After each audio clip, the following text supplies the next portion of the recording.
నా ప్రియమైన బిడ్డా, నా మాటలు జాగ్రత్తగా ఆలకించుము. నేను ఎన్నిసార్లు చెప్పినా నీకు అర్థము కావడం లేదు ఎందుకని నేను చెప్పాను. మనుషులను నమ్ముతావు, మనుషులు మాటలు వింటావు, వాళ్ల చెప్పేవన్నీ నిజమే అని అనుకుంటావు. కాని నీ దగ్గర ఒక మాట, వాళ్ల దగ్గర ఒక మాట, ఇక్కడ మాటలు అక్కడ మాటలు ఇక్కడ చెప్పి నిన్ను నమ్మించి మోసం చేస్తారు. నీకు అర్థం కాదు, తెలియదు. వాళ్లు చెప్పే మాటలు నిజమనుకుంటావు, నీ వెనకాల గోతులు తవ్వుతారు సుమ. ఎందుకంటే మనుష్యుల బుద్ధి నాకు తెలుసు కాబట్టి నీవు ఎవరిని నమ్మాలో ఎవరిని నమ్మకూడదో అయోమయంలో నీవు అనుకుంటావు నాకు మంచి చేస్తారు కదా అని. నీ చుట్టూ ఉంటూ నీ దగ్గర నటిస్తూ వేరే వాళ్ల దగ్గర చెడుగా చెబుతారు, నిన్ను హేళన చేస్తారు, నిన్ను చులకనగా చూస్తారు. నీ దగ్గర డబ్బు ఉంటే నిన్ను పలకరిస్తారు, నీ దగ్గరికి వస్తారు. నీ దగ్గర ఏమీ లేకపోతే నీవెవరో నేనెవరో అన్న కాడికి ఉంటారు. అలాగే నీ తల్లిదండ్రుల మధ్య, నీ అన్నదమ్ముల మధ్య, నీ అక్క చెల్లెల మధ్య, నీ బంధువుల మధ్య, నీ కుటుంబీకుల మధ్య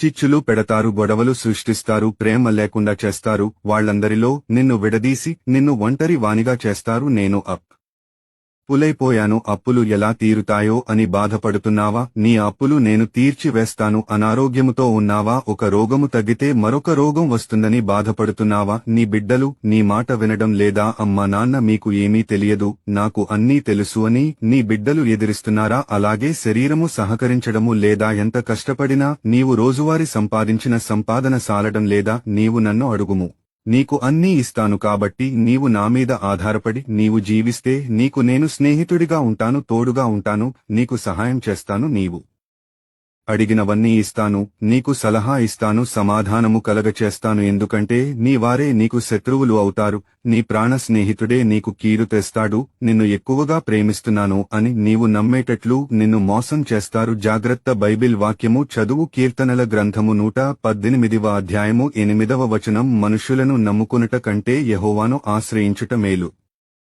నా బిడ్డ, నీవు మనుషులను నమ్ముకుంటే వమ్ము చేస్తారు. ఇకనైనా అర్థం చేసుకో. నా